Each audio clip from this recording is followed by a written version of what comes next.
Part 3. The Monster. For once, the train was on time, rolling in just as I got to the station. Furtively throwing glances back into the impenetrable whiteness for any sign of the pursuer. I wait off to the side of the double doors for the train to discharge its few remaining passengers. Standing up is an effort. A professionally dressed, moderately pretty woman looks up in passing and gives me a startled glance as she readjusts the bag on her shoulder. I must look an absolute wreck. The sickly smile I only return seems to just disturb her more. I enter the car and fall onto one of the hard plastic benches facing the rear of the train, roughly dropping the valet on the floor next to me. As the train pulls out of the station, I heave a sigh of relief. Whatever that thing was, I seem to have managed to outrun it so far. If my luck holds, I'll be able to get home to my apartment and retrieve some more firepower. Something more substantial than a Glock, anyway. The heavy weight of my giant 50 cal pistol would feel remarkably comfortable right now, as would my semi-automatic shotgun loaded with 12 gauge. Double-aught. The real question on my mind is, what the hell that thing was? Granted, this isn't my first otherworldly entity that I've seen in my life, but there's still a large part of me that wants to put that down to trauma-based hallucination. Besides, this one was physically different, though the strange feeling of unreality is about the same. I've never heard of anything like this outside of comic books and fairy tales. The odds that one man would randomly encounter them more than once in a single lifetime, it has to be astronomical. Therefore, logic suggests that there must be some connection between the two meetings. But what would it be? The lights flicker and I look around the compartment, and I notice that I have it almost completely to myself. In fact, the only company I have is a homeless man that I somehow didn't see when I first got on. He's sprawled unconscious across a bench toward the rear. I can't blame him for wanting to get out of the storm, but I briefly wonder how he managed to avoid the conductor, since he really doesn't look like he'd be able to pay for a ticket, or even half of a ticket. I pull my monthly ride pass from the inner coat pocket and place it on the plastic slot on the back of the bench in the seat in front of me. My shoulder sharply throbs, causing me to look up. Now, the first thing I notice is that my formerly sleeping homeless companion is wide awake and sitting at rigid attention. The next thing is that his eyes are fixed in an unblinking stare directly at me. They are remarkably bloodshot, so red that they bear a disconcertingly close resemblance to the eyes of that creature that was pursuing me. The man slowly stands up, his unwavering gaze attempting to bore straight through me. I return the stare, matching its steadiness, if not the intensity given by the preternatural colors of his eyes. I can feel the tiny hairs on the back of my neck start to stand up, and goosebumps run down my arm.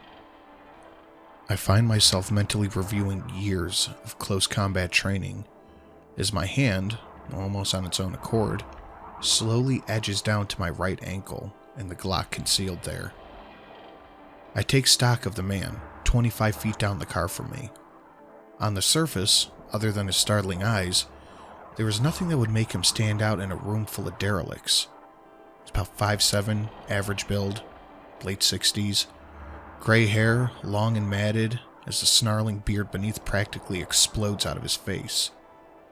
He's wearing gray sweatpants, trash sneakers, and there's a sizable hole where the toe is going through. A dark, ratty fleece hat lays on his head. He's bundled in an old Vietnam-era Army-issue jacket. I briefly pause in my assessment to wonder if he was a veteran. He carries no obvious weapons that I can see, but I know many ways an average person can conceal any number of blades, pistols, or other violence-inducing implements, and many more if that person is clever. Still, with those eyes, that would be a hell of a coincidence if these two weren't somehow related. I grab my shoulder, grimacing as white-hot pain lances through it and brings stars to my eyes. Regaining my composure, I see that the man moved the complete length of the car right to me. Before I can think, much less begin to clear my gun from the holster, his hand flashes down and traps my wrist in an iron grip. A crazed, sneering grin on his face, the man's other hand seizes my left shoulder and pins me back to the seat, the whole moment taking no more than a fraction of a second. His face is mere inches from mine. It's nauseatingly obvious that he hasn't bathed in some time. Dirt and other substances whose identity I fear to guess are smeared all over his skin and clothing. Several gigantic flies flit about his face, buzzing continuously and occasionally pausing to alight on his face, hands, and everywhere else. A sickening cocktail odor of sweat, ammonia, and something sulfurous permeates the air around him as he breathe-wheezes in and out of his mouth through excessively crooked teeth the color of jaundice. I notice a few are missing. I also note that the remaining ones have been filed into wicked points, looking sharp enough to shred through skin and tissue like wet toilet paper. This close to them, I see his eyes aren't merely bloodshot, but they're glowing. Their unfaltering scrutiny becomes an indefensible onslaught. I feel as if my consciousness is being forcibly drawn into this blasphemous, otherworldly thing through a blood-red portal. For a second, I see myself struggling, drowning in molten fire that snaps and it twirls. His irises would be, they're glowing to the point where not the smallest speck of white is visible in his eyes. Realization hits me like a lightning bolt. He and the monster, they're not connected. They're the same fucking thing. In the back of my mind, a deeply buried primal instinct tells me that at this moment, something is profoundly wrong with the world. The presence of this unknown entity whose very being mocks the laws of reason, a living nightmare that escaped the realms of sleep. The most unnerving part is that I've felt this way countless times before. Once, 3 years ago, in some dank underground cavern in the middle of a war zone. Then every night since while suffering these horrifyingly real nightmares, dreams of impossible things my eyes tell me that they saw there. A long black tongue feeling like rough leather licks dried blood off of my scalp. I sit completely still, shocked beyond movement. Yes, this is the one. The one, yes. This him. The man-thing mumbled. Still not right. No, not right. Supposed to be has it. Doesn't being has it. No, doesn't being has it. But does being supposed to being. Where is it being, little soldier boy, eh? Where is it being hiding at? Hiding? I somehow find my voice. I think you have the wrong man, sir. I'm not hiding anything.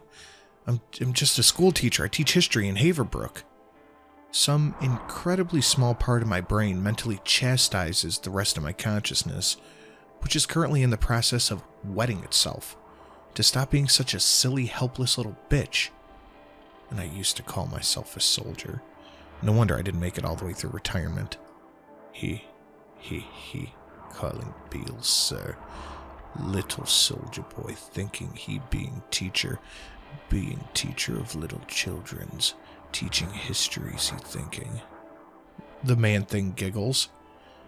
Beals is knowing, saying those who can do, and those who can't teach. But you can do, little soldier boy. Little soldier boy can do, little soldier boy will do if Beals thinks little soldier boy do. Teaching histories. You think teaching histories of men, but not histories. Not right histories. And little soldier boy not one to teach them. Little soldier boy one doing things little soldier boy be doing if Beals letting him. But Beals not supposed to being letting him. No, not Beals. But sure, if Beals is supposed to not be letting him, if little soldier boy has it. Little soldier boy the one supposed to being has it. but something wrong. Something being here, but not being here. Where being it, little soldier boy? A small angry spark seems to flare in my mind, and I manage to offer up the least presence of resistance. I've always hated it when people got in my face. It's probably why I had such a tough time at basic training. The non-pants-wetting part of my brain gave a tiny cheer. Frankly, Beals, or whatever the fuck your name is. I glare at him in the hopes that I seem significantly more confident than I actually feel. I don't know what the hell you're talking about. Now get your damn hands off me. My anger really only seems to amuse him. Damn hands, yes, damned hands, damned arms, damned Beals. The dirt-smeared leathery skin of his face crinkles around the pools glowing in the place of his eyes. He laughs. Little soldier boy knows more than he thinks he does, but no, little soldier boy not knows what little soldier boy's supposed to know. He does not. What Beals do? Beals supposed to be finding little soldier boy. Finding little soldier boy Beals has. The little soldier boy is supposed to be being has it. The man-thing closes its mouth in a hard line and contemplates the dilemma. I'll admit, this issue has me completely confounded as well, but for entirely different reasons. Suddenly, his face lights, red shining even brighter, like two miniature stars found themselves trapped within the person of flesh and bone.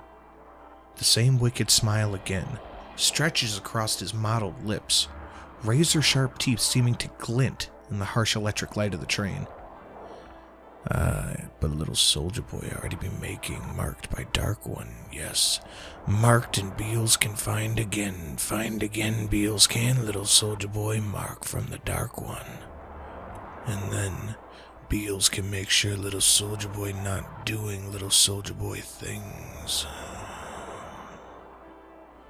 Grabbing my arm and shoulder, the man-thing pulls me even closer and hisses in my ear. You belong to the Dark Ones now, little soldier boy. Once you being as what you supposed to being as, Dark Ones being takes what belonging to them. He abruptly releases my arm, shoving me back painfully hard against the seat. The instant I'm free, I move and snatch my Glock out of my ankle holster and jump and snap into a two-handed shooter stance. Still slightly dazed, I find myself alone in the car. Alone in the car with the man pretending to be a creature, or the creature pretending to be a man, is gone.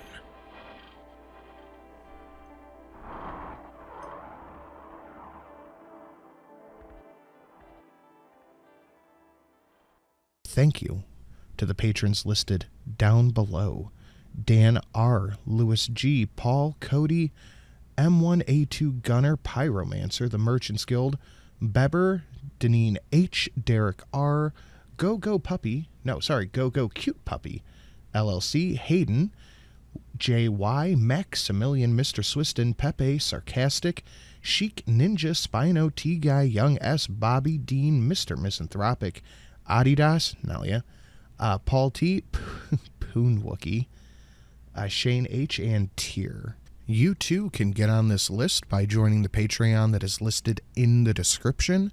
You'll get access to a few backlog Patreon-only stories that are only available there. And that's it. Thank you for watching. I hope you have a lovely evening.